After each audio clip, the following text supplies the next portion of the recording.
இந்த ஒரு விஷயத்தை நீங்கள் நிறுத்தவே இல்லை அப்படின்னா இது பல மடங்கு பெருகி அது உங்களுக்கே எதிர்வினையே ஆற்றும். உங்களை தேடி ஒரு விஷயத்தை சாயப்பா சொல்கிறாருன்னா அந்த வார்த்தைகளை நீங்கள் எப்படி எடுத்துக்கிறீங்கன்றதை பொறுத்து தான் உங்கள் வாழ்க்கையில் உங்கள் விதி மாறும். இல்லைன்னா விதியே உங்களுக்கு அத்தனை சதியையும் ஏற்படுத்தும். உங்களை சுற்றியும் கள்ளர்களும் திருடர்களும் இருந்துக்கிட்டு உங்களுக்கு பிரச்சனைகளை ஏற்படுத்திக்கிட்டே இருக்கிறாங்க. இந்த ரெண்டு ஆப்ஷன் தான் இருக்கு. இந்த 2 ஆப்ஷனில் எந்த ஆப்ஷனை நீங்கள் சூஸ் பண்ண போறீங்கன்றத கமெண்ட் பண்ணுங்க. செயல்கள் இல்லாத வாழ்க்கை வெறும் தோல்வியை மட்டும்தான் கொடுக்கும். கைகளில் இருக்கக்கூடிய கட்டுக்களை அவிழ்த்தப்பட்டதுக்கு பிறகும் இன்னமும் கைகள் கட்டியே இருக்குதுன்னு சொல்லி வேடிக்கை பார்த்துக்கிட்டு இருந்தா இந்த உலகம் உங்களை பார்த்து சிரிக்காம என்ன செய்யும்? அவர் நெருங்கிட்டார்.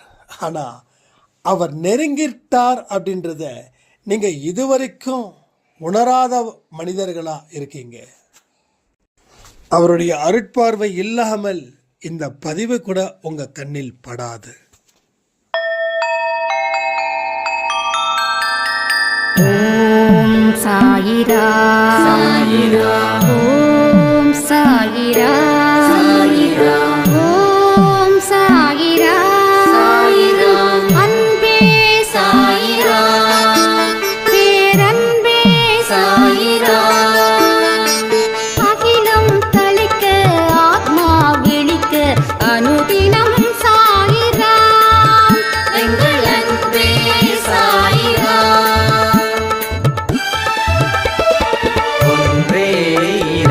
ஒன்றே பூமிக்கென்றும் சாயிரா, சரணம் சாயிரா, நன்றே செய்து வாழ்வோம், நாம் ஒன்றே செய்து வாழ்வோம், அன்பே சாயிரா.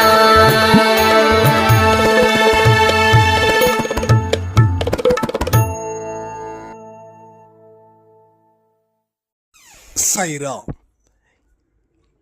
என் உயிரின் உயிரானவர்களே, வெற்றி பரவட்டும் இந்த வார்த்தையை வச்சுதான் நாம நேற்று நிறைய ஷார்ட்ஸ் கொடுத்துருந்தோம். ஏன் மூலமா வெற்றி பரவட்டும், உங்க மூலமா வெற்றி பரவட்டும், ஏன் மூலமா நிறைய நல்ல பலன்கள் பிறருக்கும் போய் சென்றடையட்டும், அதே போல உங்க மூலமாகவும் நல்ல பலன்கள் பிறருக்கு சென்று அடையட்டும். சாயப்பாவுடைய விருப்பத்தின்படி வாழக்கூடிய உங்களுக்கு நான் சொல்லக்கூடிய ஒரே ஒரு வார்த்தை, உங்க வாழ்க்கை இதோட முடிய போறது இல்லை. இது ஒரு தொடக்கம். இதுவரைக்கும் நீங்க உங்க வெற்றியை பத்தி சிந்திச்சிங்க. இப்போ பிறரோட வெற்றியை பத்தி சிந்திக்க வேண்டிய தருணம். அப்படின்னா நீங்க வெற்றி அடைய போறீங்கன்னு அர்த்தம். உங்களை சுத்தி இருக்கிறவங்களுக்கு வெளிச்சம் ஏற்படுதுன்னா அந்த வெளிச்சத்தை நீங்க அனுபவிச்சிருப்பீங்க, நீங்க அனுபவிக்கணும்னு அர்த்தம். அந்த இலக்கின்படி உங்க வாழ்க்கை மாறப்போகுது. நேற்று ஒரு சாய்ராம் சொல்லியிருந்தாங்க, வெற்றி பரவட்டும்ன்ற வார்த்தை ரொம்ப நல்லா இருக்கு, அருமையா இருக்குது. அந்த வார்த்தையில் இருக்கக்கூடிய அந்த வைபு எனக்கு கிடைச்சது அப்படின்னாங்க. சார், ஏன் இவங்களுக்கு அப்படி தோணுது, பிறருக்கு ஏன் அப்படி தோணல? எல்லாத்துக்குமே காரணம், வார்த்தைகளை வெறும் வார்த்தைகளாக மட்டும் பார்த்தா அது வார்த்தைகளாக மாறிடும். ஆனால் வார்த்தைகளை என்னைக்கும் வாழ்க்கையாக நினச்சி பார்த்தா அந்த வார்த்தையே வாழ்க்கையாக மாறிடும். அந்த வார்த்தையே வாழ்க்கையாக மாறிடும். ஒரு சிறு சிறு விஷயங்கள் தான் நமக்கே தெரியாம நம்ம மனசுக்குள்ள நுழைந்து அது செயலா மாறுது. நீங்க காதால கேட்டது, கண்ணால பார்த்தது, இதுதான் உங்க வாழ்க்கைய இப்ப வரைக்கும் தீர்மானிக்குது. வெளியில இருந்து வரக்கூடிய தாக்கம் உங்க மனதளவுல ஒரு தாக்கத்தை ஏற்படுத்தி அது செயலின் தாக்கமாக விளங்குகிறது. இது அடிப்படையா இருக்கக்கூடிய எல்லா மனுஷங்களுக்கும் இந்த விதமான எக்ஸ்பீரியன்ஸ் தான் வந்து சேரும். ஸோ லைஃபை நம்ம ஏன் கண்ட்ரோல்குள்ள வச்சுக்க முடியல? ஏன் என்னால் மைண்டை கண்ட்ரோல் பண்ண முடியல? ஏன் எனக்கு இவ்வளவு பெரிய ஸ்ட்ரெஸ்? இதுக்கெல்லாம் பேசிக் ரீசன் என்ன தெரியுமா? ஒரே ஒரு ரீசன் தான். வெளி சூழ்நிலைக்கு நீங்க அடிமையாயிட்டீங்கன்னு அர்த்தம். வெளியில இருந்து பெறக்கூடிய அத்தனை விஷயங்களும் தான் உங்க வாழ்க்கைய தீர்மானிக்கக்கூடிய சக்தியா விளங்குதுன்னு அர்த்தம். அதனாலதான் கடவுள் உங்க முன்னாடி வந்து நின்னாலும் நீங்க நம்ப மறுக்கிறீங்க. ஏன்னா அவர் காட்சியா இல்லை, உணர்வின் மூலமாக அவர் அவருடைய வருகையை உறுதிப்படுத்துகிறார். உணர்வின் மூலமாக பெறப்படும் அத்தனை விஷயங்களும் புனிதமானது. கடவுள்ன்றது உணர்வு, அன்புன்றது உணர்வு. அன்பை வெளியில காட்ட முடியாது. ஒரு தாய்க்கும் பிள்ளைக்கும் இருக்கக்கூடிய அன்பை வெளியில காட்ட முடியாது.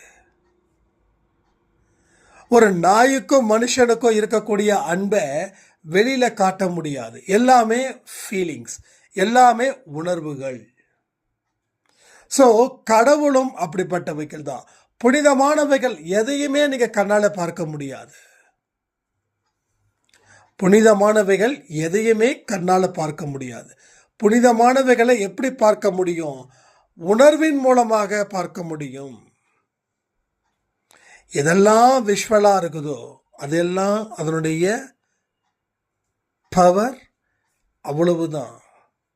ஆனா எதெல்லாம் கண்ணால பார்க்க முடியலையோ அதனுடைய பவர் நிச்சயமா சொல்றேன், லட்சம் மடங்கு கோடி மடங்கு பலம் வாய்ந்தது. அப்ப சாய்பாபா கண்ணால பார்க்க முடியாது. கண்ணால பார்ப்பதற்கு வாய்ப்பே இல்லை. சத்தத்தை உணர முடியும். வேற எதை கேட்டாலும் நிச்சயமா கிடைக்கும். ஆனா ஒரு விஷயத்தை புரிஞ்சுக்கணும், அவருடைய ஒவ்வொரு விஷயத்த நம்ம யோசிக்கும் போதும் அப்போ உள்ளுக்குள்ள அந்த விஷயத்தை சேகரிக்க அது வெளிப்படுத்தக்கூடிய விசேஷ தன்மையை நீங்க பார்த்து அதிர்ச்சி அடையும் காலமும் இருக்குது. ஸோ ஒரு சத்தத்தை கேட்க முடியாது, ஆனா உணர முடியும்.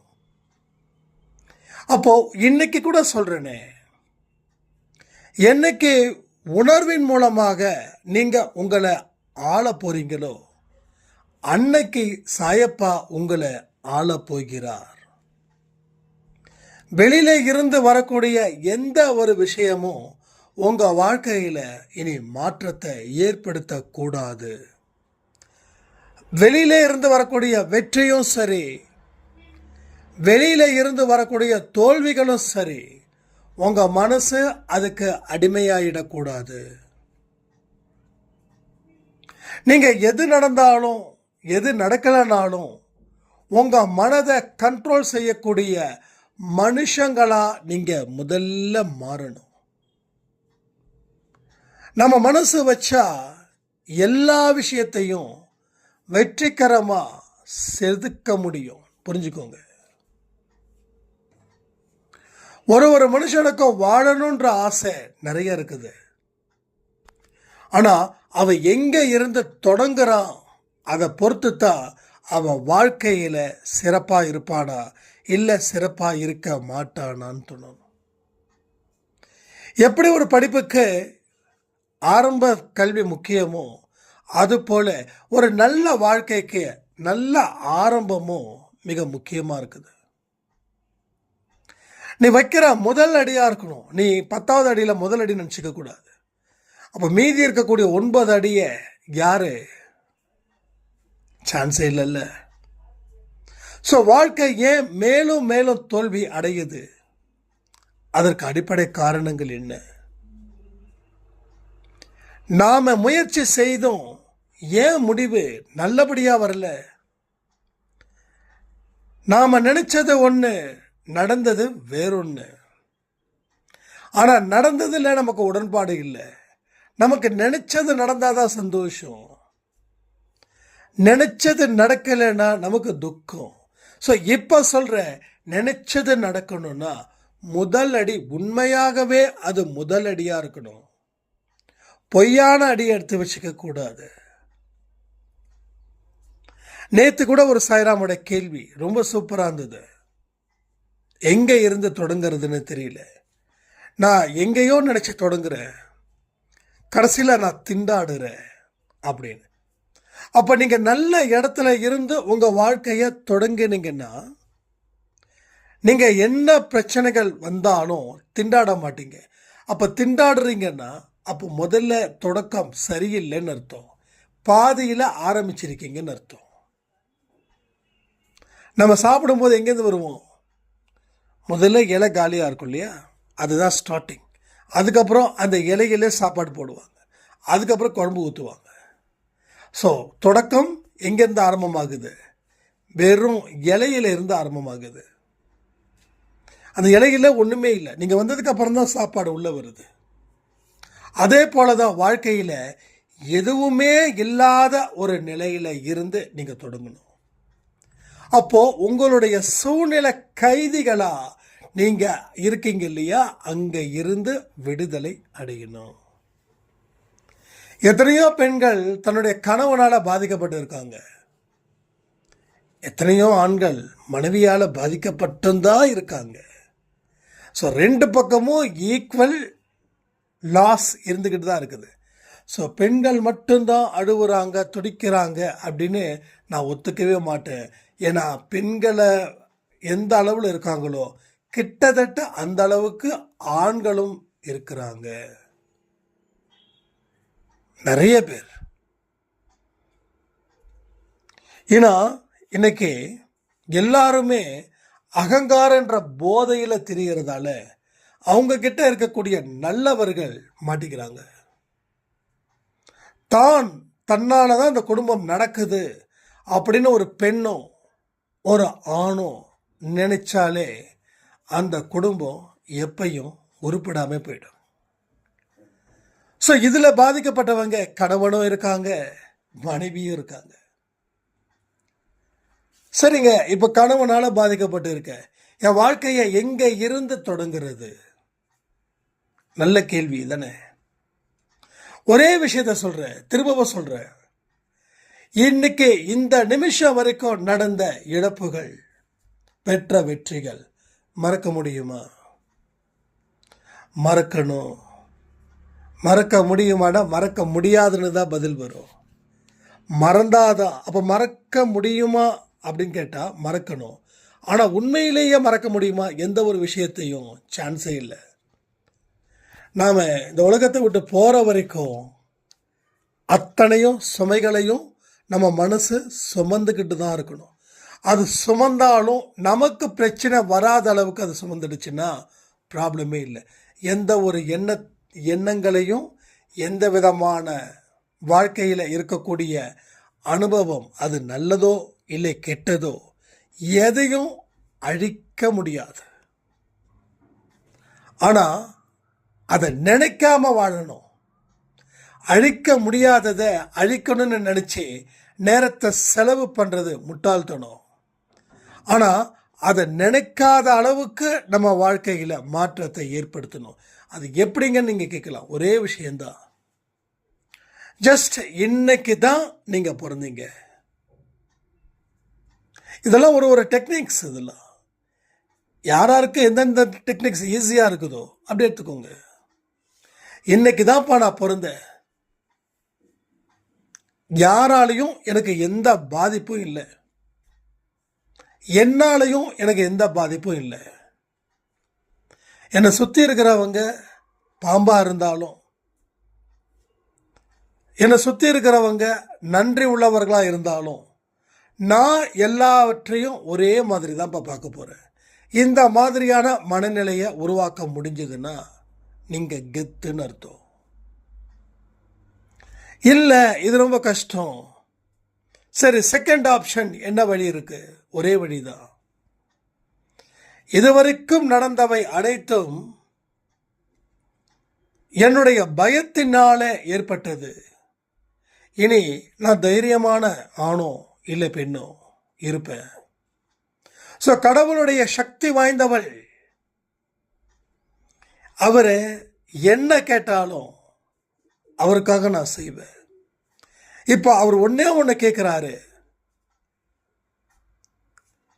உன்னை சுற்றி இருக்கிறவங்கள எந்த காரணத்தை கொண்டும் உனக்கு தீங்கு செய்யாதவர்கள்னு நினச்சி நீ வாடுன்றாரு. நான் இனி என்னை சுற்றி இருக்கிறவங்க எனக்கு எந்த தீங்கும் செய்யவில்லை, செய்ய மாட்டார்கள். அப்படி தீங்கு செய்தாலும் என்னுடைய பாவங்கள் குறையுது. நான் எதையுமே என் மனசுக்குள்ள வச்சு வேதனைப்பட போகிறது இல்லை. எல்லாற்றையும் விட்டுடுறேன். பொது வாழ்க்கையை நான் ஆரம்பிக்க போகிறேன். இந்த மாதிரி ஒன்று ஃபர்ஸ்ட் ஆப்ஷன் போங்க, இல்லை செகண்ட் ஆப்ஷன் போங்க. இந்த ரெண்டு ஆப்ஷனில் ஏதோ ஒரு ஆப்ஷன் போங்க, இல்லை ரெண்டுத்தையும் கலந்து ஒரு ஆப்ஷனை உருவாக்குங்க. நம்ம கோடு தான் போட முடியும். நீங்கள் தான் ரோடு போடணும். ஸோ உங்கள் செயல்கள் எந்த அளவில் இருக்கோ அந்த அளவில் உங்கள் வாழ்க்கையோட வெற்றியை வச்சோ வீழ்ச்சியை வச்சோ கண்டுபிடிச்சிடலாம். எல்லாமே கடவுள் பார்த்துப்பார் அப்படின்னு கையை கட்டி வேடிக்கை பார்க்கக்கூடிய மற்ற மனிதர்கள் போல நீங்கள் இருக்கக்கூடாது. உங்களுக்குன்னு ஒரு பாதையை உருவாக்குங்க. உங்களுடைய பயணம் தனித்துவம் வாய்ந்ததா இருக்கட்டும், யாருடனும் ஒப்பிடாத பயணமாக இருக்கட்டும், மிக சிறப்பான ஒரு பயணமாக இருக்கட்டும். மெதுவாகவும் அதே நேரத்தில் ஆழமாகவும் உங்கள் பயணம் இருக்கட்டும். ரெண்டுத்தையும் மீற வேண்டாம். ஏன்னா புதுசாக ஒரு பாதையை நமக்கு கடவுள் காட்டியிருக்கும்போது அந்த பாதையில் பயணம் செய்யும்போது அதற்கு நீடித்த பொறுமை முக்கியம். பொறுமையை தவற விடக்கூடாது. வேகமாக நடக்கவும் கூடாது. வேகமாக நடந்தால் பிரச்சனை, நடக்காமல் இருந்தாலும் பிரச்சனை. அதனால் மெதுவாக அந்த வேலையை நீங்கள் ஆரம்பிக்கணும். அப்படி ஆரம்பிக்கக்கூடிய வேலைக்கு தான் பவர் இருக்குது. அப்படி ஆரம்பிக்கக்கூடிய வேலைக்கு தான் மிகப்பெரிய எதிர்காலமும் இருக்குது. அப்படி ஆரம்பிக்கிற வேலைக்கு தான் அந்த உங்களுடைய வெற்றிகளும் பிறருக்கு நீங்கள் கொடுக்குறீங்க. ஸோ உங்களை பார்த்து இன்னும் சிலர் திருந்துவார்கள். அப்போ சிலரை திருத்துறதுக்கு உண்டான பாக்கியம் பெற்றவர்களா நீங்கள் மாறுறீங்க. உங்களுக்கு தேவையான ஒன்று எப்போ நீங்கள் எதிர்பார்த்து காத்துக்கிட்டு இருக்கீங்களோ அது நீங்கள் எதிர்பார்க்காத நேரத்தில் நிச்சயமாக உங்கள் வாழ்க்கையில் கிடைக்கும். அதை இப்போவே நான் சொல்கிறேன், எழுதி வச்சுக்கோங்க. ஆனால் இந்த ரெண்டு ஆப்ஷன்லேயோ, இந்த ரெண்டு ஆப்ஷனை தாண்டி வேறு ஒரு ஆப்ஷன்லேயோ நீங்கள் பயணத்தை மேற்கொள்ளுங்க. இந்த ரெண்டு ஆப்ஷனை தாண்டி வேறு ஏதாவது ஆப்ஷன் இருந்தாலும் நீங்கள் கமெண்டில் கமெண்ட் பண்ணுங்கள். ஏன்னா சாய்ப்பா இங்கே எல்லார் மூலமாகவும் பேச வேண்டும். நீங்கள் பேசுனா அவர் பேசுவார், நீங்கள் பேசலைன்னா அவர் பேச மாட்டார். ஒரு கண்ணாடி முன்னாடி நின்றுக்கிட்டு நீங்கள் அந்த கண்ணாடியை பார்த்துக்கிட்டு அமைதியாக இருந்தால் அந்த கண்ணாடியில் நிற்கிற உங்கள் உருவமும் அமைதியாக நிற்கும். நீங்கள் அசைந்தா கண்ணாடியில் இருக்கக்கூடிய உருவமும் அசையும். ஸோ உங்களுடைய ஆரம்பம்தான் அடுத்தது உண்டான ஒரு வெற்றி. உங்களோட அசைவுகள் இல்லை அப்படின்னா எதுவுமே இல்லை. ஸோ அசைவுகள் அப்படின்றது நான் செயல்களை சொல்கிறேன். செயல்கள் இல்லாத ஒரு வாழ்க்கையில் நான் சரித்திரம் படைப்பேன் அப்படின்னா அது தயவு செய்து அந்த தப்பு கணக்கை போடாதீங்க. அதை நிறுத்திட்டு அடுத்த கணக்குக்கு வாங்க. இல்லைன்னா அதில் எந்த மாதிரி கணக்கு போட்டுருக்கீங்க தெரியுமா? 00000 ப்ளஸ் 00000 0000 இன்ட்டு 000. ஸோ எல்லா வேல்யூவும் ஒன்றில் வரல, ஜீரோவிலே இருக்குது. ஸோ எத்தனை ஜீரோ போட்டாலும் ஜீரோ இஸ் ஜீரோ தான். ஆனால் எத்தனை ஒன்று போட்டாலும் அதனோட மதிப்பு வேறு. 1 + 1 2, 1:1 11. ஆனால் 0 + 0 0, 0 × 0 0. ரைட்டா? ஸோ இதுதான் கணக்கு. ஸோ இந்த கணக்கை சரி பண்ணணும். சரி பண்ணிட்டா வாழ்க்கையை சரி பண்ணிடலாம். சரி பண்ண முடியாதுன்றது கணக்கு எதுவுமே இல்லை. ஒரு மேக்ஸ் டீச்சர் அந்த நோட்டை பார்த்தாவே எங்கே மிஸ்டேக் பண்ணியிருக்கேங்கன்றத பண்ணிடுவாங்க. ஏன்னா அப்போ தான் அவங்க டீச்சராக இருக்க முடியும். அவங்களுக்கும் ஒன்றும் தெரியலன்னா அவங்க டீச்சரே கிடையாது. ஸோ இங்கே சாய்பாதா டீச்சர் அவர் சொல்லக்கூடிய விஷயத்தை தயவு செய்து ஃபாலோ பண்ணுங்கள், ஒபே பண்ணுங்கள். வார்த்தைகளை வெறும் வார்த்தைகளாக வச்சுருந்தீங்கன்னா அது ஜஸ்ட் காணாமல் போயிடும். ஆனால் அந்த வார்த்தைகளை பிடிச்சிக்கோங்க. அந்த வார்த்தை தான் உங்களுக்கு வாழ்க்கையாக மாறப்போகுது. ஒரு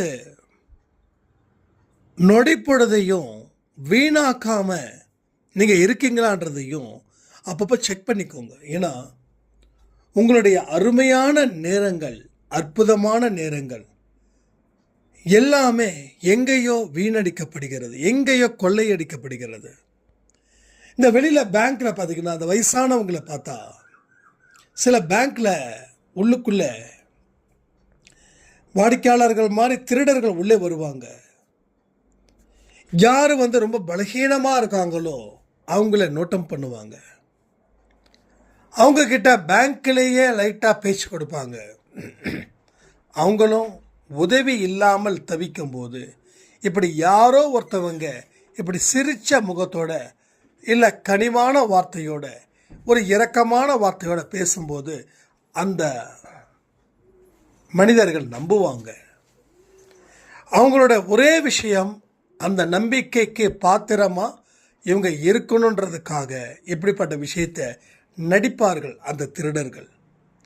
வெளியில் வந்த உடனே ஏதாவது 100-200 கீழே தூக்கி போட்டு, அம்மா அது உங்களுக்கு தானே பாருங்க அப்படின்னு சொல்லி கேட்பாங்க. உடனே அந்த அம்மா பார்ப்பாங்க. ஏன்னா உள்ளே ஒரு நல்ல அந்த அவர் மேலே ஒரு மதிப்பு வந்திருக்கும், ஒரு நம்பிக்கை வந்திருக்கும்.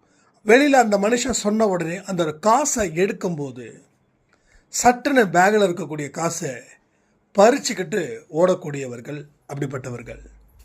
ஸோ இந்த இடத்துல பணம் திருட்டு நடந்திருக்குது, இது உண்மை. பணத்தை பறி கொடுத்துருக்கோம், உண்மை. பணத்தை பறி கொடுத்தவங்களுக்கு துன்பம், துக்கம், கஷ்டம் அதிகம். பணத்தை எடுத்து ஓடுனவனுக்கு சந்தோஷம். ரைட்டா? அதே போல தான் உங்களுடைய ஒரு நொடியும் ஒரு அவர்ஸும் யாரோ ஒருத்தவங்க உங்கள் மனசை மாற்றி, உங்கள் எண்ணத்தை மாற்றி, வாழ்க்கையில் உருப்படியான எந்த விஷயத்தையும் செய்யக்கூடாதுன்னு சொல்லி உங்களுடைய திசையை மாற்றி உங்களை அந்த நேரத்தை நல்ல விஷயத்துக்கு செலவிட முடியாமல் தடுக்கக்கூடியவர்கள். அதுதான் அந்த காலத்தை நம்ம கரெக்டாக யூஸ் பண்ணிக்கணுன்றது. உங்களோட விஷயங்கள் தயவு செய்து என்டர்டெயின்மெண்ட்டை குறைச்சிடுங்க, தூக்கத்தை குறைச்சிடுங்க, சோம்பேறித்தனத்தை குறைச்சிடுங்க. உட்காந்தே இருக்காதீங்க, சம்திங் ஏதாவது யோசிங்க. யோசித்ததை டைரியில் எழுதுங்க. எழுதுனதை வச்சு என்ன உங்களால் உருவாக்க முடியும் ஒரு நல்ல வாழ்க்கையை அப்படின்னு நினச்சி பாருங்கள். உருவாக்கக்கூடிய உங்கள் மனசில் இருக்கக்கூடிய அத்தனை விஷயங்களும் கடவுளால் சொல்லக்கூடிய வார்த்தைகளே. கடவுள் என்கிட்ட மட்டும்தான் பேசுவாரா? வேற யாருக்கிட்டையும் பேச மாட்டாரா? அப்படி என்ன நான் கடவுளுக்கு செஞ்சிட்டேன்? ஸோ எல்லார்கிட்டையும் பேசுவார். என்னைக்கு ஆரோக்கியமான சிந்தனைகள் உங்கள் மனசில் எழுதோ அன்னைக்கு அவர் உங்கள் உள்ளத்தில் இருந்து உங்களுக்கு தேவையான அத்தனை வழிமுறைகளையும் ஏற்படுத்தக்கூடியவர் தான் நமது சாயப்பா. ஸோ கஷ்டம் அப்படின்றது எதுவுமே இல்லை, தோல்வி அப்படின்றது எதுவுமே இல்லை. ஒரு வீரனுக்கு வெற்றியும் தோல்வியும் அவனை எதுவுமே செய்யாது. எந்த ஒரு இழப்பும் அவனை ஒன்றும் பண்ணாது. அந்த மாதிரியான மைண்டை நீங்கள் கொண்டு வரணும். ஏன் நிறைய பேர் பயப்படுறாங்க தெரியுமா? எங்கே இழப்பு வந்துடுமோ, எங்கே தோல்வி வந்துடுமோ அப்படின்னு. இவங்களுடைய ஸ்ட்ராங்னஸ், இவங்களோட பிலீவ்னஸ், இவங்களோட போல்ட்னஸ் அவ்வளவுதான், இவங்களோட தைரியம் அவ்வளவுதான். ஒரு சட்டன் ஸ்டேஜுக்கு மேலே தைரியம் இல்லாத மனிதர்கள். அதனால் ரெண்டை பற்றியும் கவலைப்பட வேண்டாம். எதை பற்றி நம்ம சிந்திக்கணும்? நம்ம வாழ்க்கையில் அடுத்த அடியை எடுத்து வைக்கிறதுல பற்றி மட்டும்தான் சிந்திக்கணும். தோல்வி வந்தாலும் தாங்கக்கூடியவர்களா உங்கள் மனநிலையை உருவாக்கணும். மனதில் உறுதி வேண்டும், வார்த்தையில் தெளிவு வேண்டும். பாரதியார் பாட்டுன்னு நினைக்கிறது. அப்போது நம்ம வார்த்தையில் தெளிவே இல்லை. நிறைய பேர் பார்த்தீங்கன்னா தெளிவே இருக்காது, பேசுனதே பேசுவாங்க. ஸோ அவங்க எல்லாமே மனதில் உறுதி இல்லாதவர்கள். ரிப்பீட்டடான ஒரு வேர்ட்ஸ் யூஸ் பண்ணுறீங்களா? நீங்கள் நிறைய விஷயத்தை நீங்கள் கணிக்கலாம். உங்களை பற்றி நீங்கள் மற்றவங்க கிட்ட என் வாழ்க்கை எப்படி இருக்கும் அப்படின்னு சொல்லி கேட்க வேண்டாம். உங்களை பற்றி நீங்களே கணிச்சுக்கோங்க. உங்கள் வாழ்க்கை எப்படிப்பட்டதுன்றதை நீங்களே முடிவு பண்ணலாம். ஸோ இந்த மாதிரியான சில விஷயத்தை வச்சு ரிப்பீட்டடாக என்ன பேசுகிறீங்க? வாழ்க்கையில் தோல்வியை பற்றி பேசுகிறீங்களா? வாழ்க்கையில் பிரச்சனைகளை பற்றி பேசுகிறீங்களா? எதை பற்றி அதிகமாக பேசுகிறீங்களோ அதுதான் நீங்கள். அடிக்கடி புலம்பிக்கிட்டே இருக்கீங்களா? எஸ், அதுதான் நீங்கள். அடிக்கடி அழுதுகிட்டே இருக்கீங்களா? அதுதான் நீங்கள். இன்னைக்கு இந்த விஷயத்தை மட்டும் நிறுத்தலை அப்படின்னா கடைசி வரைக்கும் இதை நிறுத்த முடியாத அளவுக்கு இது மாபெரும் பிரச்சனைகளை கொண்டு வந்து சேர்க்கும். ஆரம்பத்திலே வெட்டி விடுறது நல்லதுன்னு சொல்லுவாங்க. வளர விட்டு வெட்டக்கூடாது. நம்ம என்ன பண்ணுறோம்? வளர விட்டு வெட்டுறோம். எது சரியோ அது கடைசி வரைக்கும் செய்யணும். எது தப்போ அதை செய்யறதை நிறுத்தணும். ஒன்று சொல்கிறேன், தெரியாமல் செய்யக்கூடிய தப்புக்கு மன்னிப்பு குறைவு. ஆனால் தெரிஞ்சு அந்த தப்பை நீங்கள் பண்ணுறீங்கன்னா தெரியாமல் செய்யக்கூடிய தப்புக்கு உண்டான தண்டனை இருக்கு இல்லையா, அது நிறுத்தி தான் வைக்கப்பட்டுள்ளது. அது கடவுள் என்றைக்குமே தள்ளுபடி செய்யலை. இப்போ நீங்கள் மறுபடியும் அதற்கு தகுந்த ரிலேட்டடான ஒரு மிஸ்டேக்கை நீங்கள் பண்ணீங்கன்னா அதுவும் சேர்ந்து உங்களை அழிச்சிடும். புரியுதா? தெரியாமல் ஒருத்தவங்களை நீங்கள் ஏமாற்றி இருக்கலாம், உங்கள் நல்லதுன்னு நினச்சிருந்துருக்கலாம், இதுதான் ராஜ தந்திரம்னு நினச்சிருந்துருக்கலாம். சரி, இப்போ நீங்கள் நல்ல மனுஷனாக மாறிட்டீங்க, ஒரு ஆத்மார்த்தமான ஒரு பர்சனாக மாறிட்டீங்க. இப்போ உங்கள் லைஃப்பில் எல்லாமே உங்களுக்கு நல்லதாக நடந்துக்கிட்டு இருக்குது. நீங்களும் யாரையும் ஏமாற்றலை. ஆனால் மறுபடியும் வேற ஒரு புதிய மனிதனை ஏமாத்துனீங்கன்னா அந்த பாவம் உங்கள் தலையில் வந்து விடும். ஏற்கனவே ஒரு மனுஷனை ஏமாத்துனீங்க இல்லையா, அந்த பாவமும் சேர்ந்து உங்களை சின்ன பின்னமாக்கும். அப்போது எல்லா விஷயத்தையும் யோசித்து நிதானித்து முடிவு பண்ணுறது தானே புத்திசாலித்தனம். அவசரமாக ஒரு விஷயத்தை எடுக்காதீங்க, அவசரமாக ஒரு விஷயத்தை முடிவு பண்ணாதீங்க, அவசரமாக அதை செய்யணும்னு நினைக்காதீங்க. இந்த மூன்றையும் நீங்கள் செஞ்சுக்கிட்டே இருந்தீங்கன்னா உங்கள் வாழ்க்கையில் பின்னாட்களில் ஏற்படும் பல பிரச்சனைகளை உங்களால் சால்வ் பண்ணவே முடியாது. ஸோ லாஸ்ட் வரைக்கும் அதனுடைய vibration, it's a bad vibration இருந்துக்கிட்டே இருக்கும். ஸோ உங்கள் வாழ்க்கையிலேயே நிறைய விஷயங்கள் நடந்திருக்கும். ஒரு விதமான மோசமான வைப்ரேஷன் டெஃபினட்டாக இங்கே இருக்கும். அதை சரி பண்ணணும்ல, அதை அப்படியே விட்டிங்கன்னா அந்த வைப்ரேஷன் வீடு முழுவதும் வந்து சேர்ந்துடும்.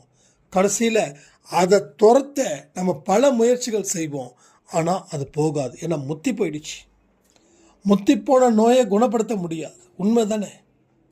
டாக்டர் என்ன சொல்லுவாங்க? இது முத்தி போயிடுச்சு, ஒன்றும் பண்ண முடியாது, இந்த எத்தனை நாள் வாழ்வாருன்னு தெரியாது. அப்போ அந்த நோய் முத்தி போகிற அளவுக்கு யார் விட்டது?